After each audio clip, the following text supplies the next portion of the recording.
1 ao 9. Neemias 6, versículos 1 ao 9. Tendo ouvido Sanbalate, Tobias, Gesem, o arábio e o resto dos nossos inimigos, que eu tinha edificado o muro e que nele já não havia brecha nenhuma, ainda que até este tempo eu não tinha posto as portas dos portais, Sanbalate e Gesem mandaram dizer: vem, encontremo-nos nas aldeias no vale de Ono. Porém, intentavam fazer-me mal. Enviei-lhes mensageiros a dizer: estou fazendo grande obra, de modo que não poderei descer. Por que cessaria a obra enquanto eu a deixasse e fosse ter convosco? 4 vezes me enviaram o mesmo pedido. Eu, porém, lhes dei sempre a mesma resposta. Então, Sanbalate me enviou pela 5ª vez o seu moço, o qual trazia na mão uma carta aberta, do teor seguinte: entre a gente se ouviu, e Gesem diz que tu e os judeus intentais revoltava-vos.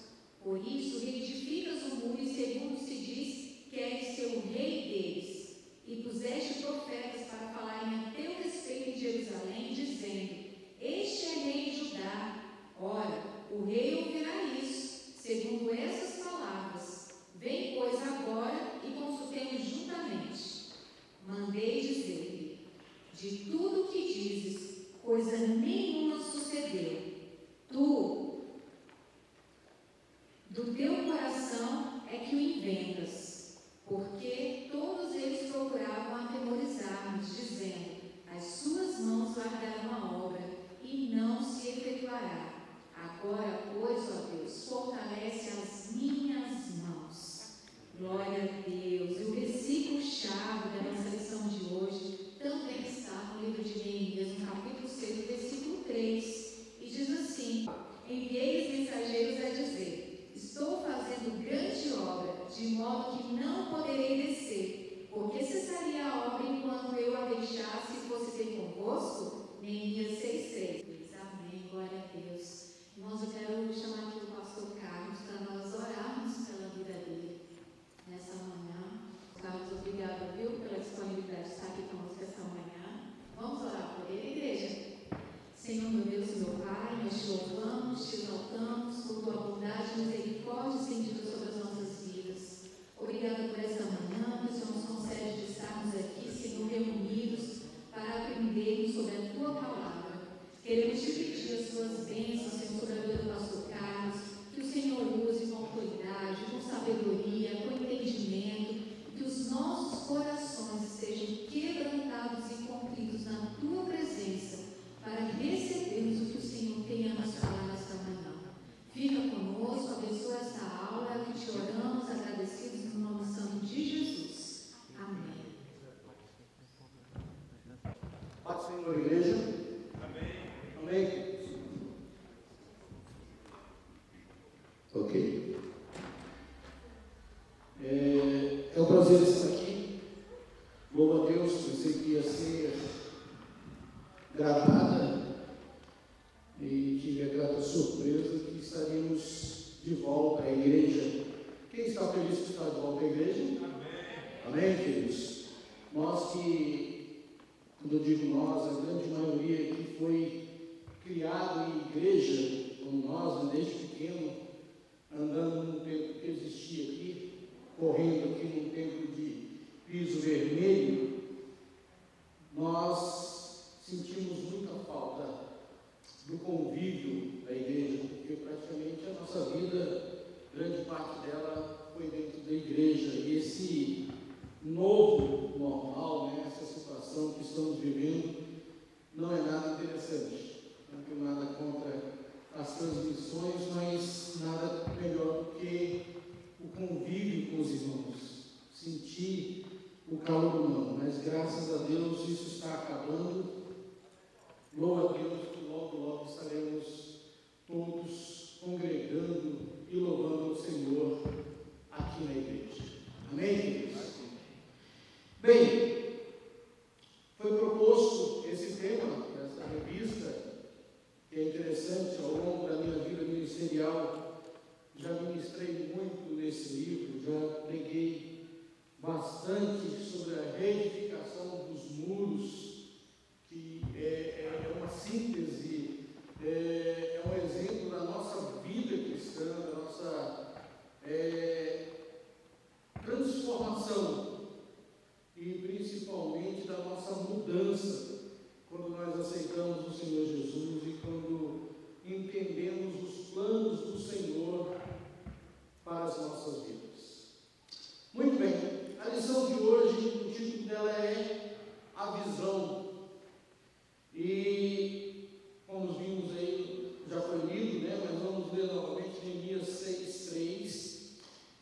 Envia-lhes mensageiros a dizer: estou fazendo grande obra, de modo que não poderei descer. Por que cessaria a obra, enquanto eu a deixasse e fosse ter convosco?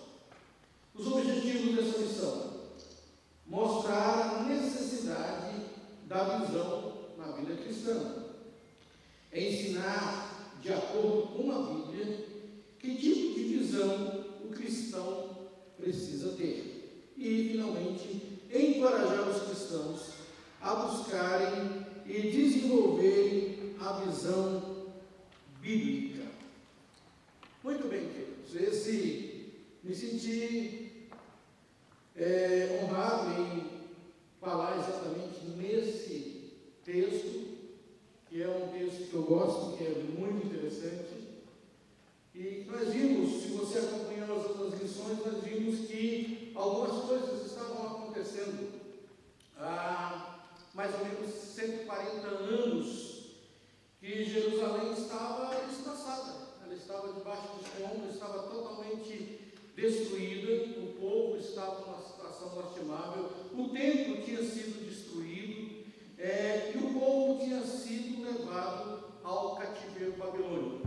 Então aquele povo vivia aquela situação há mais ou menos 140 anos. E os que ficaram estavam em miséria e desprezo. A situação era terrível naquele momento. Então ninguém acreditava que ela poderia ser reconstruída.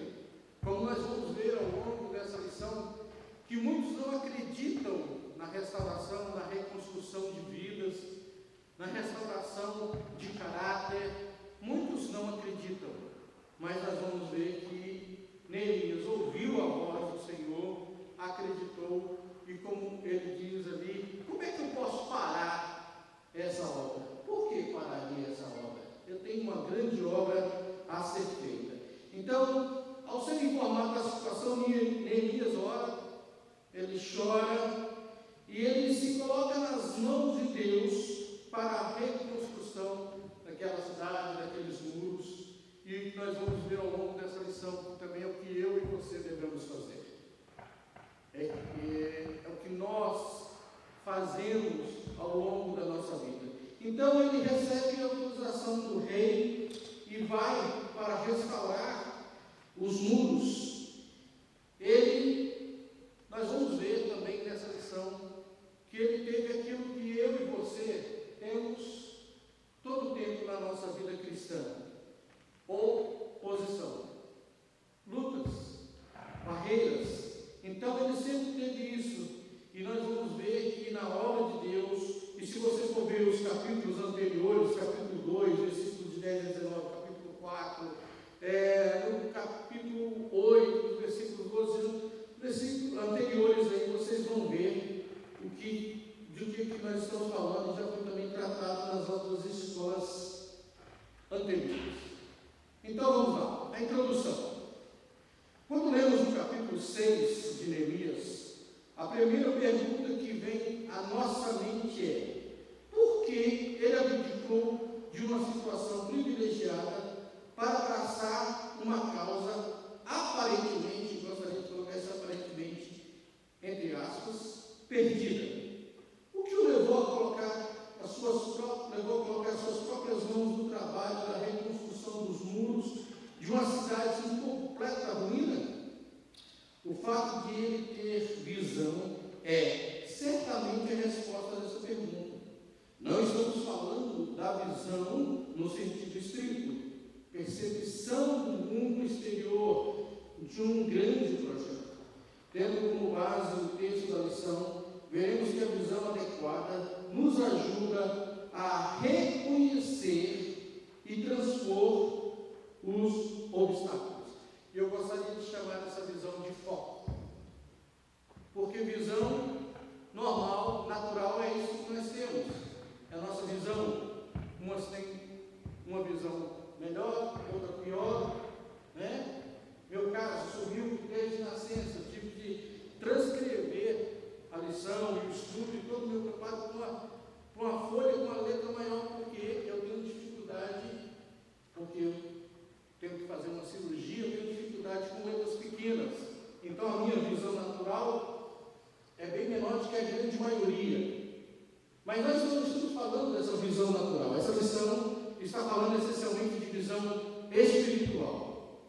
Daquilo que nós recebemos, daquilo que nós temos. Então eu gostaria de chamar essa visão, especificamente nessa lição, de foco.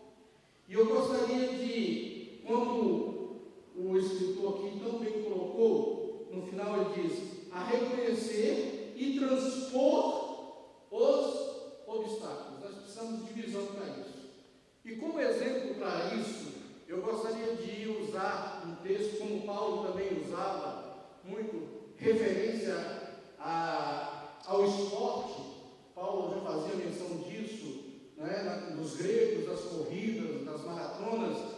E eu gostaria de fazer menção aqui de uma prova olímpica, que é os 3.000 metros com barreira. Corrida de 3.000 metros com barreira, onde tem, ao longo do percurso, alguns obstáculos, e entre esses obstáculos um fosso com água. Né? Muitos não atentam para essa corrida, porque a corrida nova é a de 100 metros rasos, né? Que é rápida, mas dentre essas corridas existe essa corrida de 3.000 metros com obstáculos, onde o corredor tem que dar, se eu não me engano, 7 voltas, e durante essas 7 voltas ele passa por esses obstáculos e passa por esse poço de água. Então, durante esse estudo, nós vamos, de vez em quando, fazer referência a essa modalidade de esporte, de corrida olímpica, onde os atletas têm de correr, dar voltas naquela pista, passar por obstáculos, e entre esses obstáculos, né, que são obstáculos de 80 e poucos centímetros, quase 1 metro de altura, e também passar por dentro de um fosso.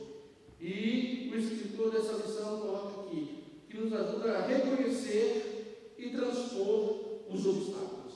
A visão espiritual tem essa função de nós enxergarmos aquilo que aparentemente ninguém vê, ou que os olhos humanos não veem, aquilo que nós não conseguimos ver, mas com uma visão espiritual, uma visão de Deus, aquilo que Neemias com certeza teve, nós podemos realizar grandes coisas nas nossas vidas. Amém?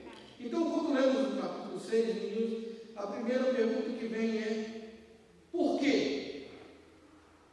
Por que ele abdicou? A resposta simples a isso nós poderíamos colocar como chamado. É o que acontece com os nossos missionários, aqueles que saem da igreja, deixam uma igreja como essa, confortável, com todos os recursos que ela precisa para crescer, para formar família, para ter os seus filhos, com uma escola bíblica dominical, e ele sai para um país em que ele não conhece, para uma nação que ele só estudou para chegar lá dentro, mas que ele não sabe quase nada do que vai acontecer na vida dele. Mas, por que ele faz isso? Porque ele recebeu uma chamada e porque ele tem uma visão. Nós podemos ver por que Neemias fez isso, usando como exemplo os missionários, que são chamados, têm a visão, e nessa visão, na presença do Senhor, eles vão e fazem a obra que o Senhor determinou. Tem um exemplo muito claro disso na minha família, que é a Adriana, que é missionária dessa igreja, que era professor de escola dominical aos 12, 13 anos, e recebeu o chamado do Senhor, teve essa visão missionária, e orou nesse sentido, e buscou a direção do Senhor, e com certeza, como Neemias orou e chorou na presença do Senhor, e aos 18 anos Deus confirmou na vida dela esse chamado e a enviou para o campo missionário e está até hoje. Então, por que Neemias fez isso? Deixou o seu conforto, deixou aquilo que ele estava fazendo para ir fazer um trabalho tão árduo, que era reconstruir os muros de Jerusalém. Então vamos aí a nossa revista. Primeiro, a visão ajuda na identificação dos obstáculos. Então, voltando aqui à corrida com obstáculos, nós sabemos que todo atleta, nenhum atleta levanta de manhã e diz: eu vou ser atleta. Com 18 anos ele diz: eu vou ser corredor de maratona, ou eu vou correr os 3.000 metros com barriga. Ninguém faz isso. Na vida cristã, na visão cristã também é assim. Ele se prepara, ele tem a visão daquilo que ele quer, ele acha que ele pode fazer aquilo, ele se qualifica para aquilo, ele se prepara para aquilo e ele vai começar a fazer aquilo que ele se propôs a fazer. E com certeza, depois de algum tempo, aquele atleta já está dominando aquela corrida. Ele conhece cada metro daquela pista, ele conhece onde está cada obstáculo, ele sabe a distância exata de um obstáculo para o outro, ele sabe quando é que ele vai passar pelo poço de água. Então ele começa a reconhecer. Então a visão ajuda na identificação dos obstáculos. Na minha vida cristã, na sua vida cristã, esse é o primeiro ponto também. Observar os obstáculos. O que nos impede? O que vai estar à nossa frente? E lembrando que são obstáculos, queridos. Não é nada físico como uma parede de 3 metros de altura em que você não possa transpor. Obstáculos são coisas que podemos fazer. Obstáculos são coisas que nós podemos superar. Não é nada que se coloca de uma forma que você não vai poder passar. Obstáculo é aquilo que você pode passar. Se você observar bem nessas corridas de obstáculos, em alguns momentos o pé do atleta pega nessas barreiras e essa barreira cai e ele continua correndo. Em alguns momentos ele também cai, mas ele se levanta e continua correndo. E é isso que nós vamos ver nessa lição, é isso que se propõe. A visão ajuda na identificação dos obstáculos. E identificar os obstáculos é também com essa visão espiritual, porque com a nossa visão natural muitas vezes nós não identificamos. Quantas vezes você olhou para uma pessoa e achou que aquela pessoa era uma coisa e depois descobriu que era outra?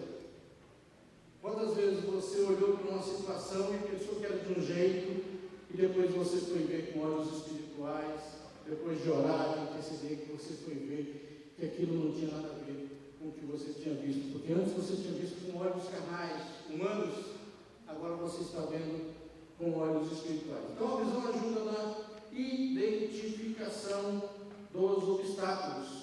Paulo não fazia menção dessas corridas, é porque ele já tinha, como um grande estudioso que era, já tinha estudado as corridas da Grécia, em 1 Coríntios, depois você veja lá no capítulo 8, versículo 24, 2 Timóteo no capítulo 2 e no capítulo 4, ele faz menção disso, de atletismo, de corridas, para ele fazer uma comparação com a vida do cristão. E assim também deve ser a nossa vida. Então, obstáculos que surgem de convites traiçoeiros.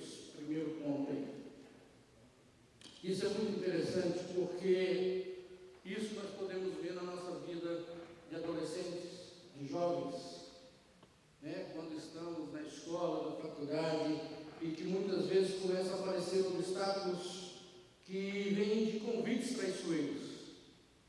Nós vimos aí, nessa lição que foi lida, que aqueles homens tentaram fazer isso, e nós vamos ver mais adiante. Segundo, obstáculos que surgem de ameaças infundadas, as chamadas calúnias. Muitas pessoas, um dia desses, estavam vendo uma reportagem de um cidadão que ficou preso 20 anos por por causa de uma mentira. Então, nós vamos ver que uma visão clara e objetiva é imprescindível para nos ajudar a conhecer a amplitude dos fatos e dos riscos do investimento a ser empreendido. No reino de Deus, calcular os custos é princípio básico para se estabelecer um objetivo. Vamos ler Lucas aí, Lucas 24, 28, é um texto conhecido, mas sintetiza bem esse ponto que o escritor da revista colocou aí. Alguém pode ler para me ajudar? Lucas 14, versículo 28. A visão clara e objetiva é imprescindível para nos ajudar a conhecer a amplitude dos fatos e dos riscos do investimento a ser empreendido no reino de Deus. Calcular os custos é princípio básico para se estabelecer um objetivo. Lucas 14, 28. Alguém achou? Leia, por favor. Bem alto. Pois qual de vós, pretendendo construir uma torre, não se assenta primeiro para calcular a despesa e verificar se tem os meios para construir? Amém? Isso fala de visão, queridos. De visão que muitas vezes nós não temos. E por não pensar, por não calcular, por não ouvir a voz do Senhor, muitas vezes nos damos mal na nossa vida, damos passos que vão fazer com que a nossa vida atrase. Muitas vezes nós tínhamos algo ali na frente, pronto para nós, preparado para nossas vidas, e por não pensar, não calcular, não fazer um projeto de vida, aquilo dá errado, e você perde tempo, perde dinheiro, perde amizades, perde relacionamentos, porque você não pensou antes de fazer aquilo. Como o escritor diz, como é que você vai, antes de construir uma casa, você tem que se preparar. Antigamente tinha os práticos, os mestres de obra, que eles vinham, demarcavam ali a casa, ia construir uma casa, demarcava a casa. Hoje nós temos já os engenheiros, mas ainda temos os mestres de obra, que muitas vezes sabem mais do que outras pessoas. Por quê? Porque ele aprendeu que para começar uma casa, ele não pode começar uma casa sem planejamento. Ele não pode começar uma casa sem fazer uma estrutura, sem fazer uma base. E é isso que é visão, é isso que é foco. Neemias teve isso. Ele ouviu a voz do Senhor, ele planejou aquilo que ele ia fazer, e nada, como nós vamos ver na frente, nada e nem ninguém o impediu de fazer isso. É isso que tem que acontecer na minha vida e na sua vida cristã. Orar ao Senhor, buscar a presença do Senhor, buscar a direção do Senhor, colocar foco nisso, e nada nem ninguém impedirá que você alcance aquilo que você deseja. Porque foi isso exatamente que Neemias fez, e nós podemos ver nessa referência que é isso que nós devemos fazer, como uma construção do acaso. Aquilo que vamos fazer, temos de planejar, buscar do Senhor a resposta, para que nós possamos fazer da melhor forma possível. Amém? A visão que nos capacita a enxergar o que os olhos físicos são incapazes de ver. Tem uma referência de Augusto Cury. Se a sua visão for pequena, as suas metas serão limitadas, os seus alvos serão diminutos, e a sua estrada será estreita. A sua capacidade de suportar as tormentas será frágil. Uma vez identificados os obstáculos, o cristão deve empenhar-se em descobrir onde eles foram originados. Como nós falamos, não perder o foco. Identificar esses obstáculos, como o atleta faz, conhecer aquilo que está à frente dele, que tamanho é esse obstáculo, que altura que é esse obstáculo, qual é a profundidade da água daquele poço. Assim também é na minha vida e na sua vida, precisamos identificar isso, saber como é que são, e começar a pensar de uma forma grande, como a referência de Augusto Cury, que pensar nas bênçãos que Deus vai nos dar, e não pensar no mal que pode acontecer, ou que algo de errado nós encontramos hoje. Quantas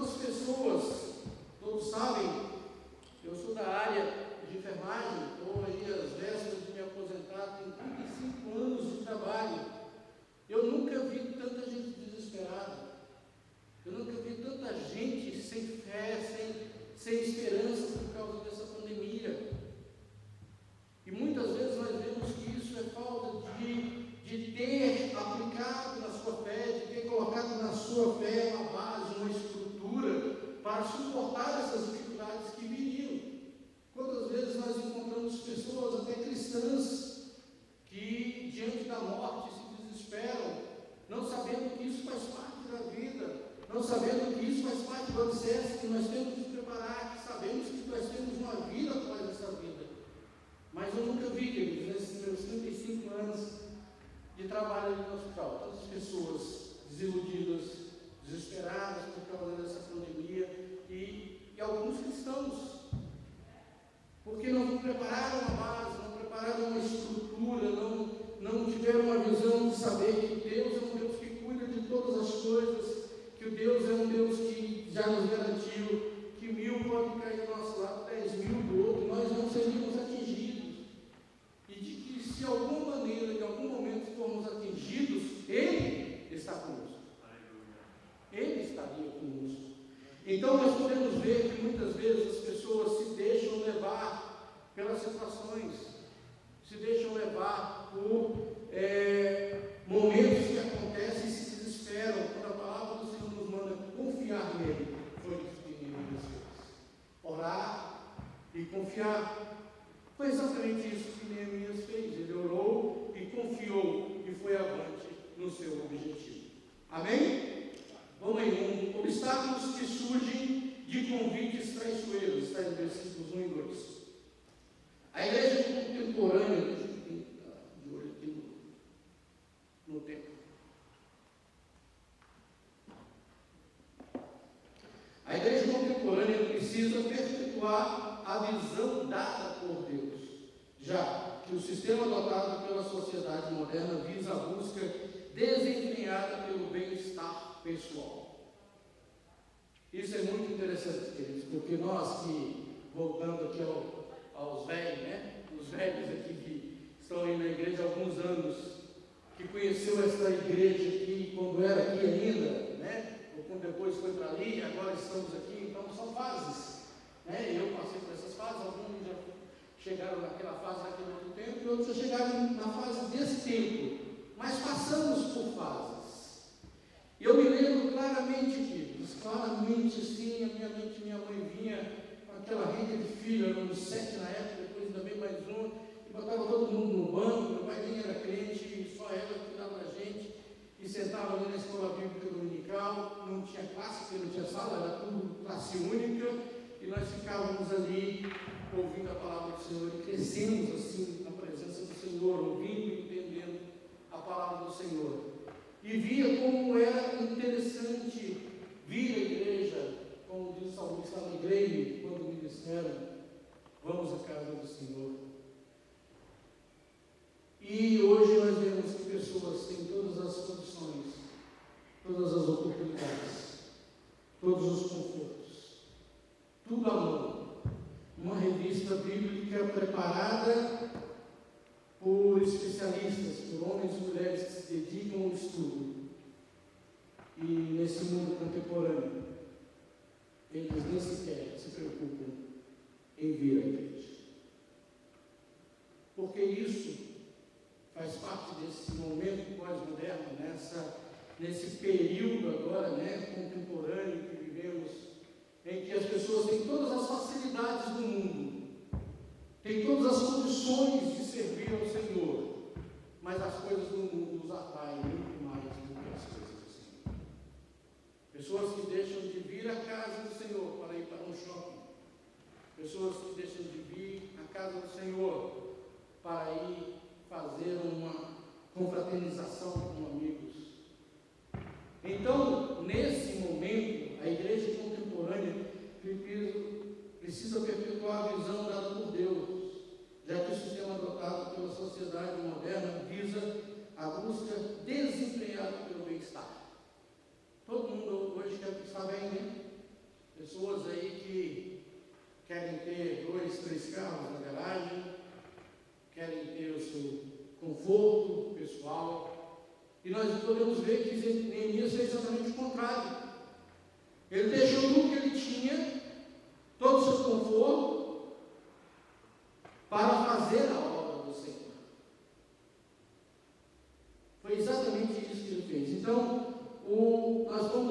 E aí, nesse momento, quando ele faz isso, quando ele deixa o seu conforto, ele parte fazer aquilo que Deus quer, aí que aparecem os obstáculos.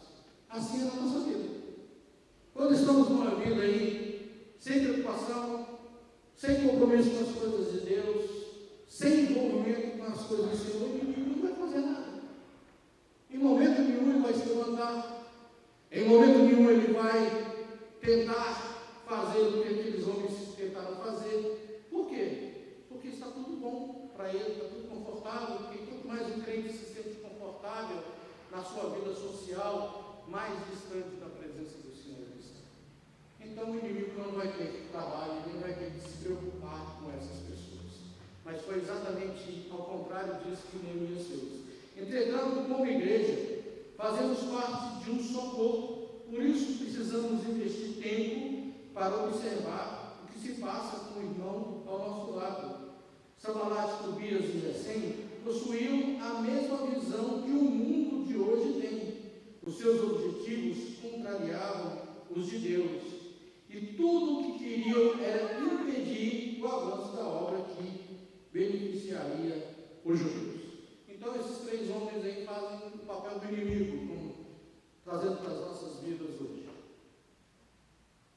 Esses três homens fazem exatamente esse papel, e nós vamos ver que eles tentam de um jeito, não dá certo, depois passa para outro jeito, e é isso que o inimigo faz. Quantas vezes nós nos colocamos na presença do Senhor e decidimos, vamos fazer alguma coisa para o Senhor, vamos fazer algo na obra, e começa a vir as lutas, começa a se levantar obstáculos, começa a se levantar poços na nossa frente, mas como nós vimos aí no exemplo da corrida, que ele disse, tudo não é para nos parar, isso é para nos fazer ir à frente e vencer, porque o corredor, querido, cada vez que ele passa um obstáculo daquele, e ele, cada volta que ele vai mais rápido, é uma vitória que ele alcança. Ele conseguiu fazer aquilo ali, sei lá, em 12, 13 segundos. Na próxima volta ele quer fazer isso em 10, ele quer fazer isso em 8, porque ele quer sempre o melhor. E assim na minha vida e na sua vida, esses obstáculos podem surgir, mas eles vão surgir para que nós passemos por cima deles. Eles vão surgir para que nós passemos e atravessemos e chegamos lá na frente. Então, eles querem nos impedir, e eles querem de todas as maneiras impedir o avanço da obra, e assim que o inimigo faz nas nossas vidas. Quantas vezes, queridos, nós deixamos de ajudar a quem precisa? Muitas vezes passamos por pessoas que estão necessitadas e não conseguimos mais ter o olhar de misericórdia sobre essas vidas. Passamos por essas vidas e não conseguimos mais ter aquele olhar cristão de olhar e parar e ver o que aquela pessoa está precisando. E infelizmente a igreja tem perdido essa visão. Eu me lembro muito bem de uma passagem que me remete lá ao bom samaritano. Eu morava aqui na 9, nós morávamos na 9, e para vir para a igreja tinha de atravessar aquela pista ali da 9, da comercial da 9, da 6. E um certo dia, na parada, ali tem uma parada, né? Parada dos dois lados. Na parada, do lado de cá, tinha uma pessoa caída. Não sei porquê.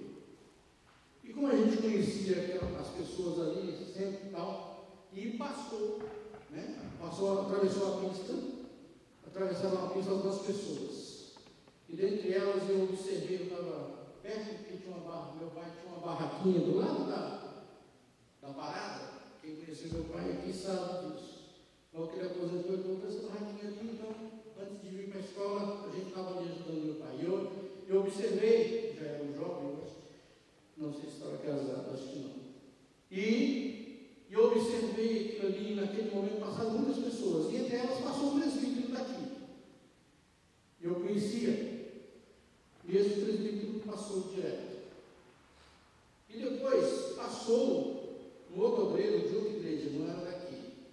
Mas eu conhecia ele porque ele era da rua e sabia que ele era da igreja. E também passou direto. Sabe quem foi na parada ajudar aquele homem? Parou na parada, ele estava atravessando e parou na parada e aquele homem e não sei se chamam um táxi ou chamam alguém para botar aquele homem para ir para o hospital. Um macumbeiro que morava no final da rua da 9, na rua de trás, que todos nós sabíamos que lá funcionava uma espécie de centro. Naquela época tinha aqui, ou era uma reunião espírita, eu não sei. Só sei que aquele homem levantou, aquela pessoa que estava caída, não sei se era um mendigo, uma pessoa que passou mal, e levantou aquela pessoa, chamou um carro, um táxi ou alguém, e colocou aquele homem e levou para o hospital. Eu me lembrei, na hora, da escola bíblica e da passagem do bom samaritano. Por que estou falando isso? Porque esse texto falou exatamente isso. Muitas vezes nós perdemos a nossa visão espiritual, e quando perdemos essa visão espiritual, perdemos esse senso de ajudar o próximo. Nós nos esquecemos que hoje nós estamos bem, estamos numa situação melhor do que estávamos há 20 anos atrás. Vivemos hoje uma vida melhor do que muitos anos atrás, mas ainda tem muitas pessoas que ainda necessitam de ajuda. E isso não é só um serviço para os espíritos trabalharem a sua caridade espiritual. Também é para a minha vida e para a sua vida. Neemias teve essa visão de não só botar a mão na obra, mas de restaurar aquele povo que estava há mais de 140 anos oprimido, com a cidade destruída e com a vida destruída. Aquele povo vivia em miséria. E Neemias também teve essa visão de, ao reconstruir aquela cidade, ele reconstruiria também aquelas vidas. E nós temos de voltar a ter essa visão, a visão que Neemias também teve naquele momento. Amém? Então, dessa forma, procuraram Neemias, e como alvo principal lhe fizeram um convite traiçoeiro: vem, encontra-nos nas aldeias no vale de Eno. Entretanto, tentaram fazer-lhe mal. É isso que o inimigo vai tentar nas nossas vidas, queridos. Ele vai tentar nos tirar do foco. De alguma maneira, o inimigo tenta colocar obstáculos na minha vida, na sua vida, na vida da igreja, para tirar essa igreja do foco. Nós vivemos na década de 80, comecinho de 90, algumas mudanças nas igrejas. O inimigo conseguiu penetrar em alguns ministérios, em algumas igrejas, e mudarem totalmente a visão dessas igrejas. Eu pude ver muito bem isso, porque eu era presidente do Conselho de Pastores aqui do Gama, do PEV. Então nós tínhamos reuniões mensais, tínhamos reuniões lá no centro, todo mês, e a gente estava sempre envolvido. E eu via algumas transformações dessas igrejas, foram aquelas igrejas que se adaptaram, que entraram no sistema do G12 e mudaram completamente a visão. Eu posso dizer isso porque eu vivi isso, e vi aquilo acontecendo. Eu fui, um dia, Deus, não sei porque Deus me fez permitir pegar o manual original do encontro. Eu estava numa gráfica, mandando imprimir algumas coisas, e eles estavam imprimindo o manual do G12 para algumas igrejas, do encontro.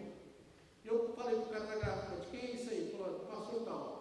Fala para ele: o pastor Carlos pediu para, se ele puder autorizar, você imprimir um livro desse para mim. O cara falou: não, isso eu posso fazer agora para o senhor. Eu falei: não, fala com ele, se ele autorizar, amanhã eu pego aqui. E ele autorizou, me conhecia. Eu peguei o manual, o primeiro manual do G12, dessa mistura que veio lá de Manaus, de da Colômbia, e eu fui ler. Eu sou muito curioso, e fui ler, peguei o marca-texto, fui marcando, um marca-texto vermelho, que eu via que era heresia, eu fui marcando, e em uma das reuniões do Conselho de Pastores se levantou isso, e eu, não tinha nada a ver com o G12, mas eles perguntaram algumas coisas lá, e eu falei: vou colocar a minha posição, e eu disse: eu acho isso, alguns acharam ruim, se manifestaram contra, mas eu podia ver claramente que aquilo ali era uma estratégia do inimigo. Uma das primeiras coisas, que não sei se alguém aqui teve convívio, mas uma das primeiras coisas que acabou com a entrada do G12 foi a escola bíblica dominical. acabar com a escola bíblica dominical? Quem tem interesse de acabar com o ensino da igreja? Passar esse ensino para lares com pessoas neófitas, né? Pseudos líderes que eram colocados, garotos, 13, 14, 15 anos, para ser líderes de células, totalmente neófitos, sem preparo, sem pelo menos ter conhecimento da Bíblia. Eu, com 13, 14, 15 anos, já tinha lido a Bíblia umas 5 ou 6 vezes, e a gente via que aqueles jovens não tinham nada, eram recém-convertidos. Como é que eles poderiam ser líderes? E eu comecei a bater muito nisso, fui muito criticado, mas eu tinha uma situação privilegiada por ser presidente do conselho, então eu tinha liberdade de falar isso. Mas eu anotei e peguei, tem até hoje lá em casa, e eu registrei tudo que eu achava que era heresia, tudo que eu achava que não estava certo, mas o inimigo ainda conseguiu fazer com que muitas igrejas entrassem na visão e perdessem uma parte do foco. Então, queridos, é isso que a palavra do Senhor vem nos mostrar. Aqueles homens tentaram tirar de Neemias aquilo que ele tinha como visão, como foco. Vem encontrar-nos nas aldeias do Vale de Eno. Quer dizer, vem para cá, para o nosso campo.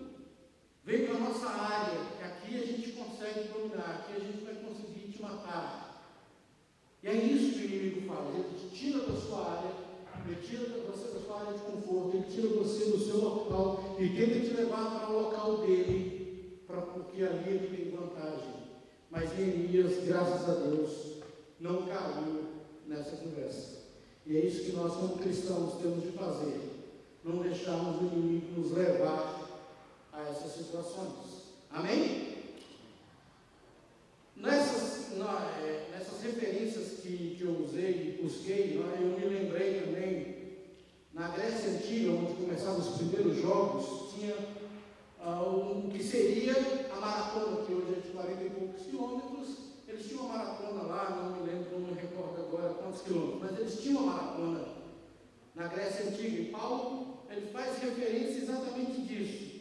E nessas corridas de maratona havia prêmios grandes, não era só uma medalha, não era uma coisa só esportiva, era de disputa. E aquelas corridas na Grécia eram longas.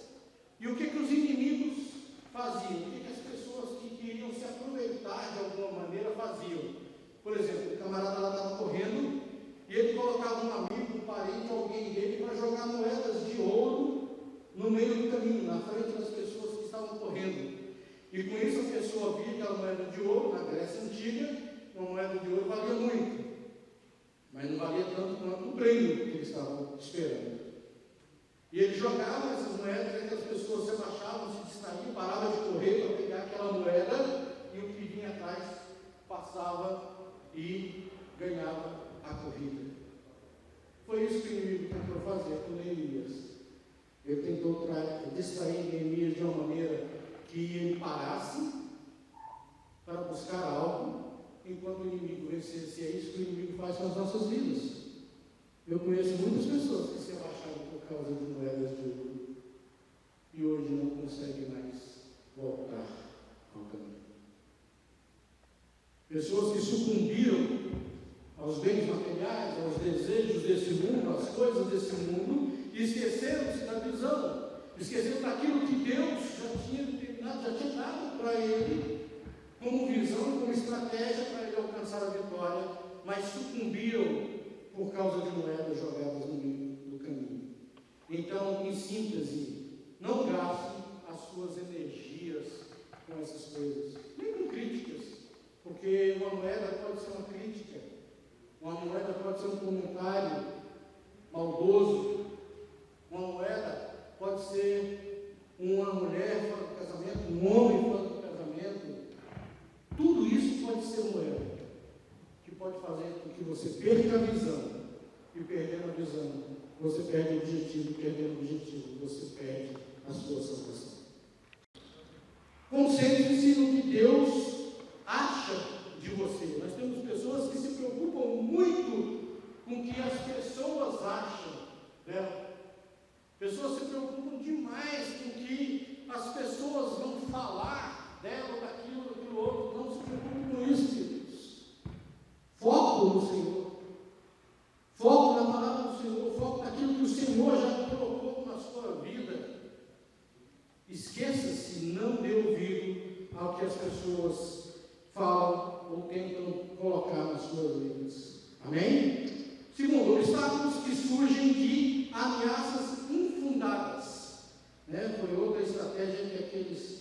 aqueles camaradas tentaram contra a vida dele. E, em continuidade às suas investidas, os inimigos enviaram uma correspondência. Antes eles tinham falado, né, mandado um recado não deu certo, mandou escrito, mandou um WhatsApp, né? Não deu mais a conversa, eles mandaram um WhatsApp ali para ele. Uma correspondência, já que as palavras enganosas dos mensageiros não tinham surtido o efeito desejado. O teor da carta era uma acusação infundada de rebeldia e traição por parte de Neemias contra o Império Persa. Rumores eram espalhados de que seu intuito era reinar sobre Jerusalém e, para tanto, induzir profetas, né, entre aspas aí, a fim de aliciarem os moradores da cidade. Observa-se que a tática do inimigo mudou, mas a intenção continuou a mesma, que era de deslocar Neemias de Jerusalém para depois matá-lo. É o que o inimigo faz, ele tenta de um jeito, não consegue, ele tenta de outro. Tentou, mandando recado, tal, não deu certo, agora mandou mensagem escrita, mas o objetivo era o mesmo, queridos. E agora ele vem com ameaças infundadas, com mentiras. Quantas pessoas, infelizmente, caem nessa armadilha do inimigo, né? E, infelizmente, hoje em dia nós temos as redes sociais aí que contribuem muito para isso. Levantar falsos, tem pessoas aí que depois tem que estar recorrendo a advogado para desfazer algo que ele não fez, mas que inventaram o que ele fez. E nós temos visto que isso acontece muito, e acontece na minha vida cristã e na sua vida cristã. O inimigo, ele vai tentar de uma forma, se ele não conseguir, ele vai tentar de outra. Por isso nós temos que ter visão, como Neemias teve, e ter foco. Pode vir o que vier, como nós falamos aqui na corrida com obstáculos. Tem o obstáculo ali imóvel, mas tem um obstáculo físico, que é o poço com água. Então, o inimigo de alguma maneira ele vai tentar fazer você sair do seu objetivo. A Igreja de Cristo é advertida de que o diabo, como um leão, ruge e investe contra ela, com severas ameaças infundadas. Depois de novo ler Pedro, né? 3. Obstáculos que surgem de acusações mentirosas. Quando os inimigos tomaram conhecimento do sucesso da obra, arderam em ira e planejaram tentar contra a vida de Neemias. Todavia, ameaças não foram suficientes para fazê-lo desistir do projeto, que ele sabia vir direto do coração de Deus. Acusações mentirosas, né? Isso aí já é do próprio inimigo, porque ele é o pai da mentira, e isso pode acontecer também depois. Os irmãos, se quiserem, leiam aí, estudem 2 Timóteo 1:7, que fala sobre o espírito de medo, que o cristão não pode ter esse espírito de medo, né? Tem um medo normal, tem aquele medo que nós devemos ter, que é do humano, mas não essa coisa de pavor, de ficar desesperado, meu Deus. Não, você tem um Deus sobre a sua vida, não precisa entrar nessa loucura. A oposição sempre estará presente por parte de quem não compartilha da visão. Preste bem atenção. E aqui vai um recadinho aos amigos, às pessoas que você acha que são seus amigos, mas que não compartilham com a sua visão. Muito cuidado que você passar uma visão e essas pessoas começarem a querer te colocar para trás. Compartilhe a sua visão com quem pensa igual a você. Uma visão do reino de Deus. Entretanto, o cristão que a tem lutará pelos valores prezados pelo Senhor e jamais desistirá diante das inevitáveis oposições que virão. Neemias foi enviado como governador pelo rei da Pérsia para reedificar os muros de Jerusalém, mas opositores engendrando mentiras, acusaram-no de rebelar-se contra o rei, né? Já dissemos, né? As pessoas vão, de alguma maneira, vão tentar, deixa eu correr um pouco aqui, vão tentar levantar falso, fazer alguma coisa para que você saia da sua visão, perca a sua visão. Isso eu falo na vida secular também. Muitas vezes nós vemos jovens que recebem uma visão, que Deus dá uma direção, e de repente chega na faculdade, começa a ouvir. Eu tive essa experiência, meus filhos foram para a UNB e tentaram de todas as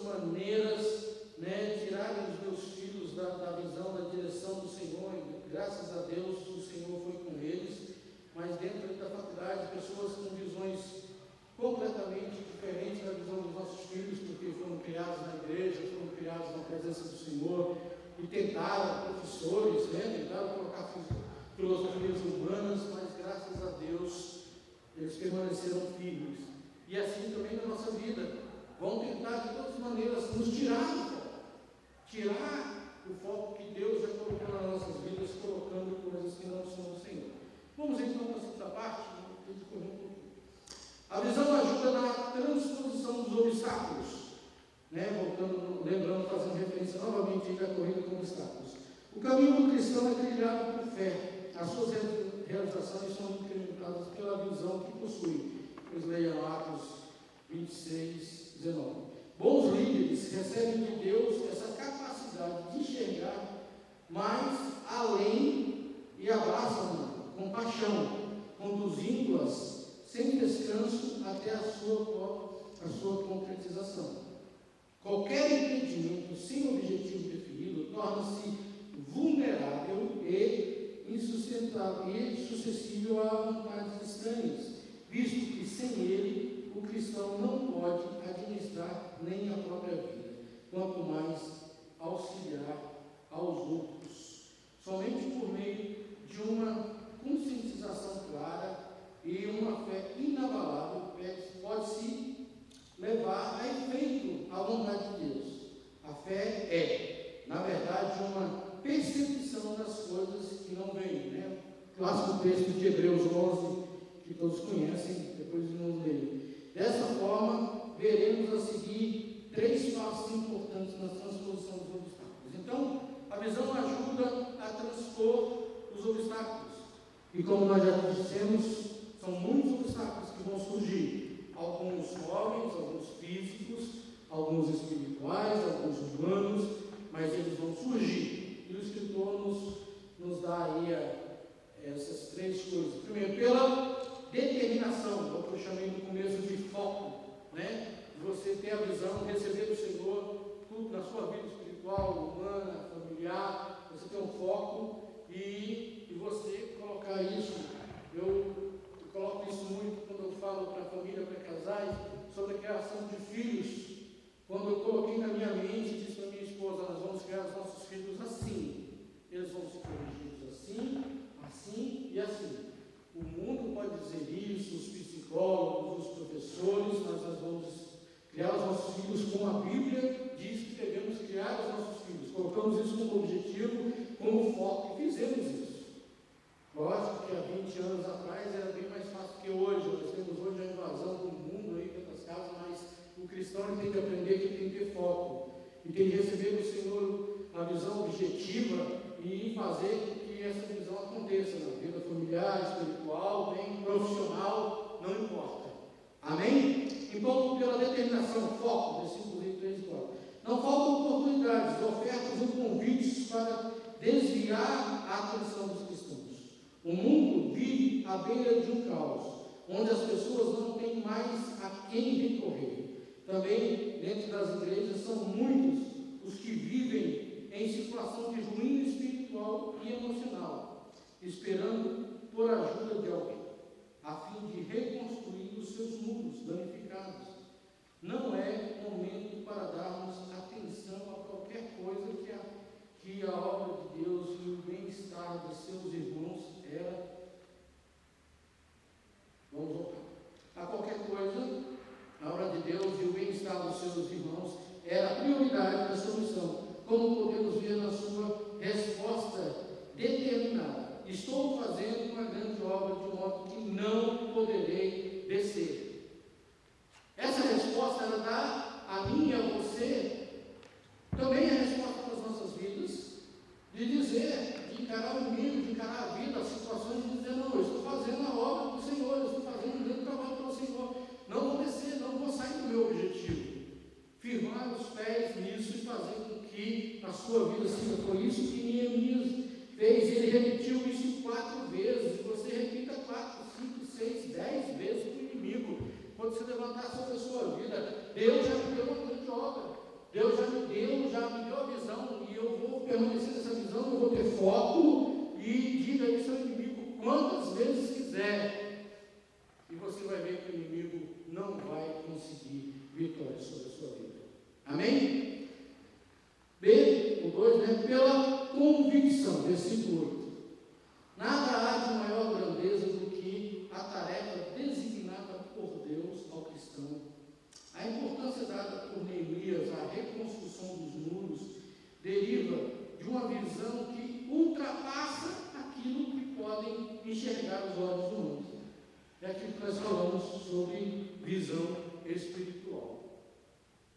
Você às vezes pode receber uma visão humana, normal, mas você tem que botar em ação a sua visão espiritual e dizer: é isso?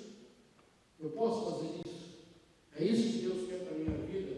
E você buscar do Senhor, e quando você tiver essa confirmação, nada, nem ninguém poderá fazer com que você desista do seu trabalho.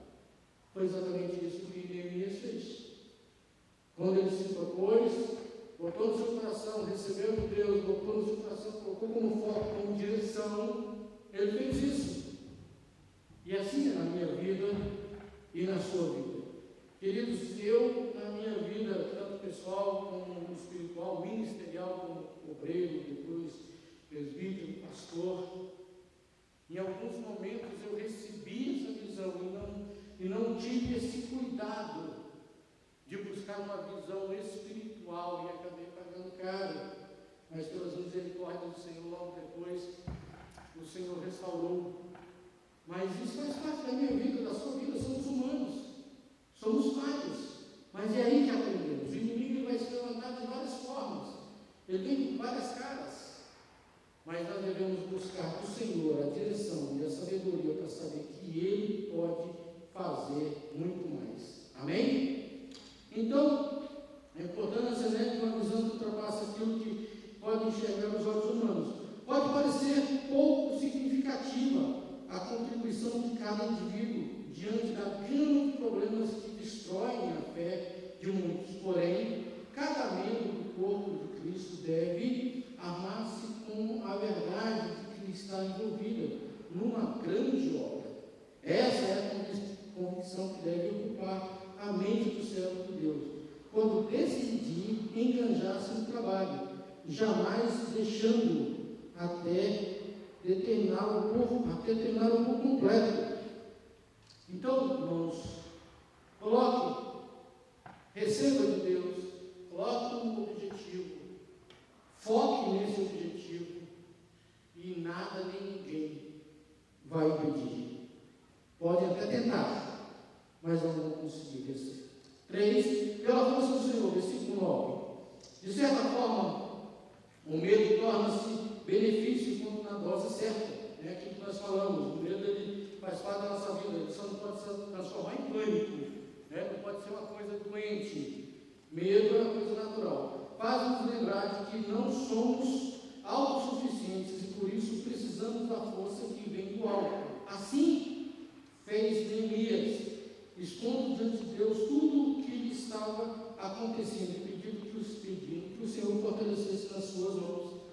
É isso que devemos fazer, irmãos. É só isso.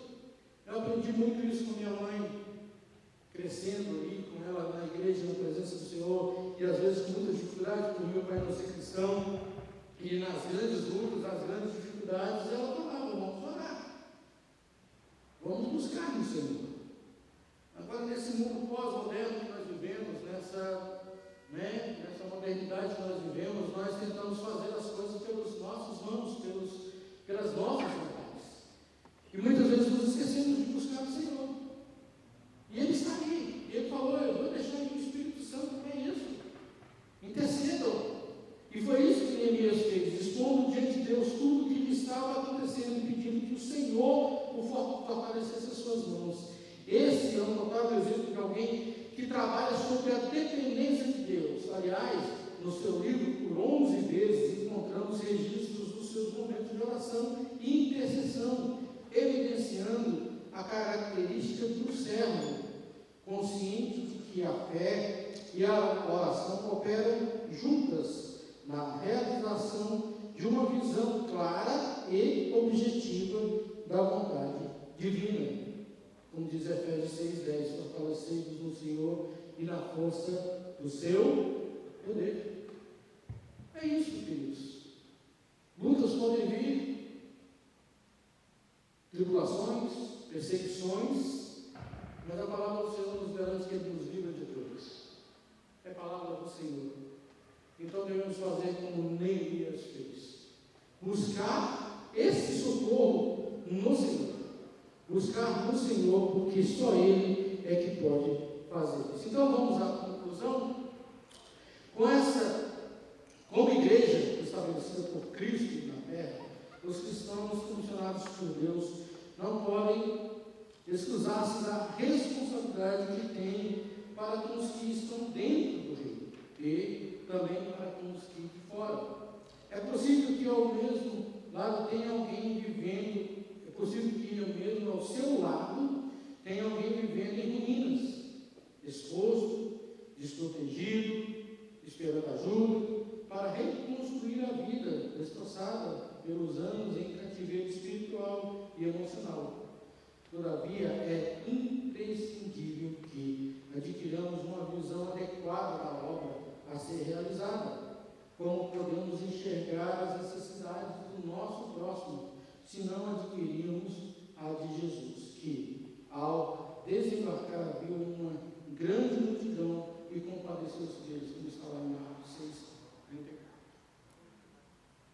Queridos, eu, na minha vida ministerial, eu tenho um período que eu estive pastoreando, eu pude trabalhar com muitas vidas e restaurar algumas, fazendo esse trabalho de Neemias, de restaurar mesmo, de pegar vidas totalmente destruídas pela sociedade, pela vida, casamentos destruídos, relacionamentos, vida espiritual, financeira, e em alguns, em grande parte, nós alcançamos vitória, mas em outros não.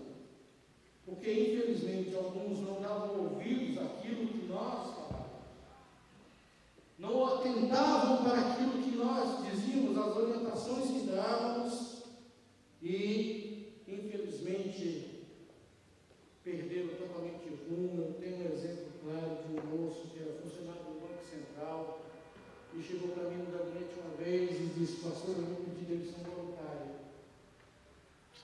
Estava tendo um programa de demissão voluntária e eu falei: não faça isso, eu acho que você não tem perfil para isso. Eu conheço pessoas que pediram demissão voluntária, todas as pessoas que se deram bem e pessoas que se deram mal. Em resumo, as pessoas que se deram bem é porque já tinham alguma coisa fora do trabalho, já tinham uma fazenda, já tinham um comércio, já tinham um negócio, eles pegaram aquela demissão voluntária, aquele dinheiro, investiram naquilo que já tinha.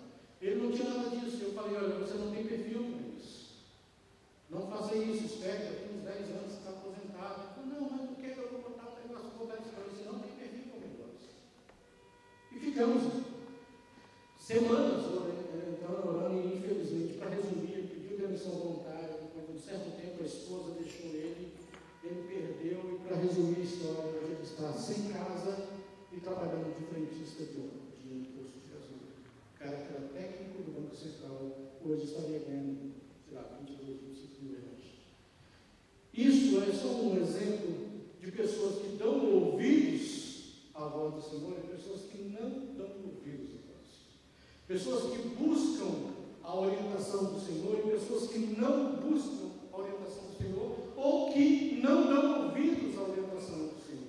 Neemias nos dá uma aula clássica de como ouvir e obedecer à voz do Senhor. Que Deus abençoe a todos em nome do Senhor. Amém?